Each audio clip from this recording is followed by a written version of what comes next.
Hi everyone, welcome to the final student session. This is going to be a session on control theory and algorithms. The first student presenter is Rajat Talak, and he's going to talk about the theory of uncertainty variables for state estimation and inference. Hi, thanks Shashank. Thanks for coming to the last session. I'm Rajat. I'm a final year student here. I work with Sartaj Karma in Ethan Mariano. I'm going to talk about the recent theory of uncertainty variables that we developed for state estimation and inference. So we know that we use probability theory, which is a key tool for machine learning algorithms for state estimation and inference. And the way it is posited is that you start with a distribution function or a measure function, and you develop all the useful ideas such as independence, Bayes theorems, graphical models about on top of it. And it turns into issues such as computational intractability, and so we have to do a lot of approximate inference. And so one of the challenges is computing these integrals or expectations, and that makes us use some of the stylized distributions like Gaussian, beta, Poisson, etc. By doing inference. So the question we asked was like, can we replace the distribution function with something much more primitive, say a set, and build a parallel theory which could be used for more efficient inference algorithms. And so the idea of using sets for modeling uncertainty is not new. So in 1971, Burtsikas used it in control systems where noise was modeled as coming from certain sets. And the goal was to figure out if there is a reachable set of states starting from which you are always guaranteed to lie in those states for some control actions. Then in late 1980s and early 1990s, there was a literature in signal processing which started with the thing that point estimates are not good enough. So we need some confidence regions. And the way they formulated it is that every measurement sort of gives them a set on parameters. Suppose you want to estimate parameters, in this case, like alpha 1 and alpha 2, then every observation that you make, omega 1, omega 2, omega 3, gives some set. And the set estimate is defined as the intersection of all these sets. More recent one, people have used sets for uncertainty in robust optimization, where you're solving the stochastic optimization problem, maximizing expected value of some objective function, where U is decision variables and X is randomness in the system. And you can't, this is hard to solve, so you replace the expectation with minimum over U, where U is some carefully constructed uncertainty set, which gives you a computational advantage as well as it gives you an accurate solution. So what we do is, we go back to the basics of probability, and we replace the probability distribution as a primitive and start with a set instead. So we model uncertainty as a set, Ux, and then we derive all the equivalents to the laws that we know in probability, which are useful in learning. Law of total probability, Bayes theorem. We define independence, conditional independence, and then we develop graphical algorithms, and we'll show some useful results. So just the outline for the talk, I'll first describe all the building blocks, basic definitions, then I'll show the equivalents of Bayes rule and law of total probability. I'll give a small example, then I'll go to defining independence and conditional independence, and then I'll end with defining graphical models and show that all the independence relations that we know for graphical models defined over random variables are valid here. So anyway, so what's a uncertainty variable? An uncertainty variable is a tuple, which is a domain set and an uncertainty set. So for example, if I want to measure temperature in a room, then my domain set is set of all real numbers, and my uncertainty set is minus 25 to 40 degrees Celsius. We assume that all the instantiations of variable x always lie in U of x, uncertainty set U of x. One way to think of it is like bounded noise model. So there are many other examples, I won't discuss them. So the first definition is uncertainty variable. The second one is we define a conditional uncertainty map between x and y. So given two uncertainty variables, x and y, you have two uncertainty sets shown by the yellow region and the orange region here. But if I know that variable x takes this little x value, then the uncertainty in y reduces from this orange region to this little blue region. So every little x in a sense is associated with a set here. So we define conditional uncertainty map as a map that as a function that maps every point x in this uncertainty set of x to a subset in U of I. Now, given these, we can derive equivalence of Bayes' rule and law of total probability, and so I'll just describe one of them.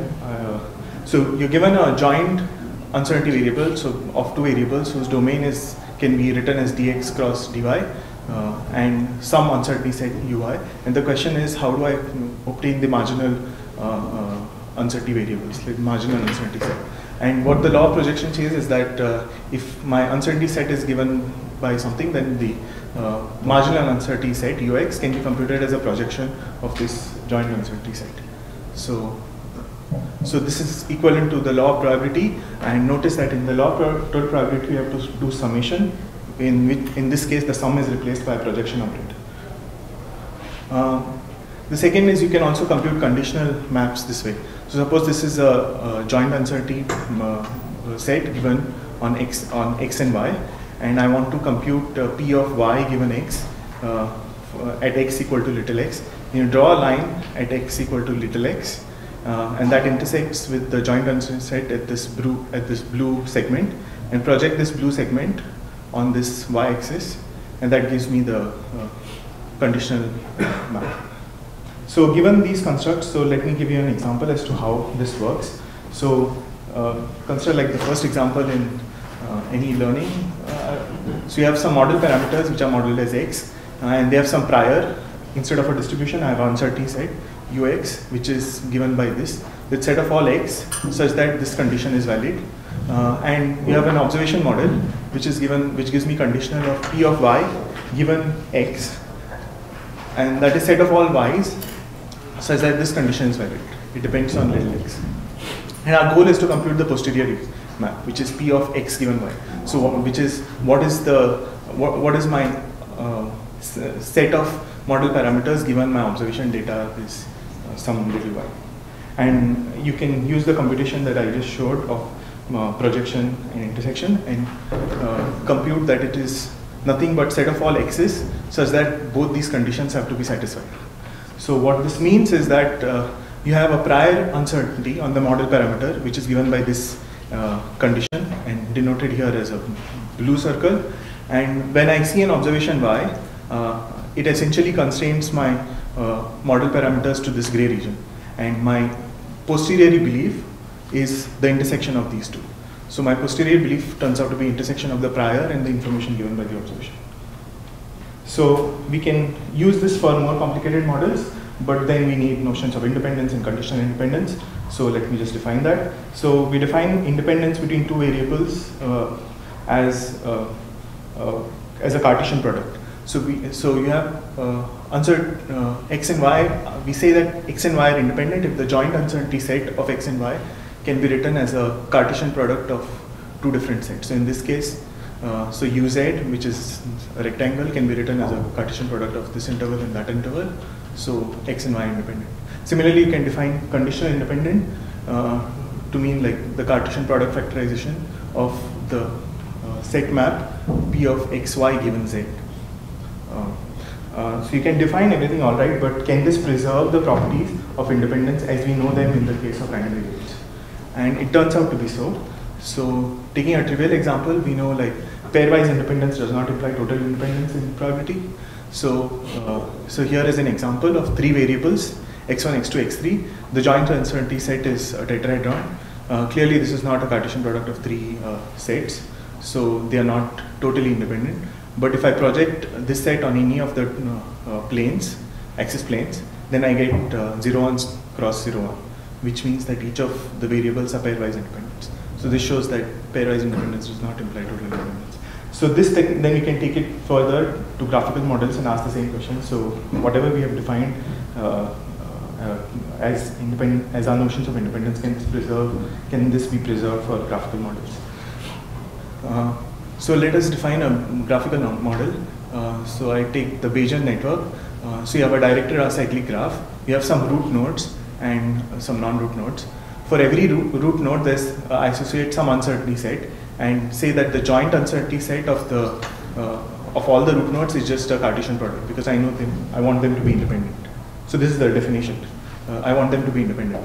And for each non-root node, I define a conditional map of, so in this case it's of x6 given x1, x2. In this case it's of x7 given x3, x4.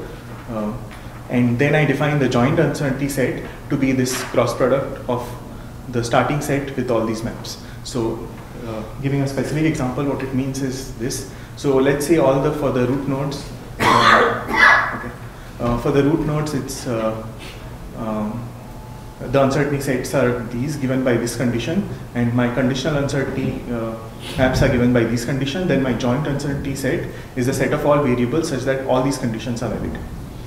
Anyway, so we know for Bayesian network over random variables, certain independence properties are valid. We know that local Markov property is valid, that is x9 given its parents is independent of all its non-descendants, and d-separation property, that is for any three subsets, xa is independent of xb given xc if a and b are d-separated by c. It turns out the same notions hold true for the Bayesian uncertainty network.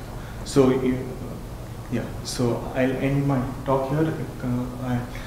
So we developed an alternative framework for uncertainty variables, and at the end we constructed graphical models, especially the Bayesian uncertainty network, and we showed that the independence property carry over. And what I haven't shown is you can use these models and construct filtering, estimation, and inference algorithms. And in this case, instead of computing posteriori distributions, it amounts to computing posteriori sets using some observed values. The paper is this, which we presented at Ellerton. It's the extended version is on arXiv.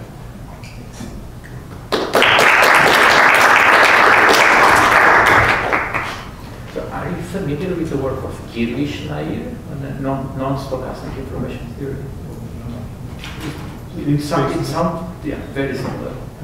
And the other pointer is that for computations for propagating sets through dynamics, you should look into the dialectic systems literature, because they develop very good data structures and algorithms to do that very efficiently. Thanks. Any other questions? So I guess my question is, essentially you're going backwards. This is probability developed based on, all these notions defined essentially from the reverse of what you went through. This is how things were defined to begin with. So my question is, what's the benefit of doing it? I mean, there doesn't seem to be a free lunch. What do you gain by replacing the probabilistic calculation with this set-based calculations? Because, I mean, the hot potato is there. You can't get rid of the difficulty. So you can maybe approximate certain distribution. Like if I choose my uncertainty sets and maps correctly, then maybe I can get something in computational efficiency. It's still work in progress. But wouldn't that be equivalent to assuming that you're doing things, let's say that things are Gaussian, so that no, if you assume, you don't maybe need to assume.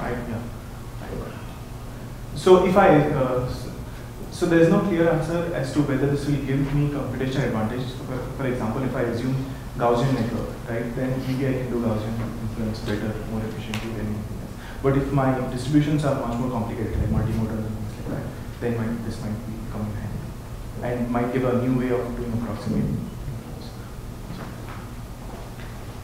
Thank you, Reza.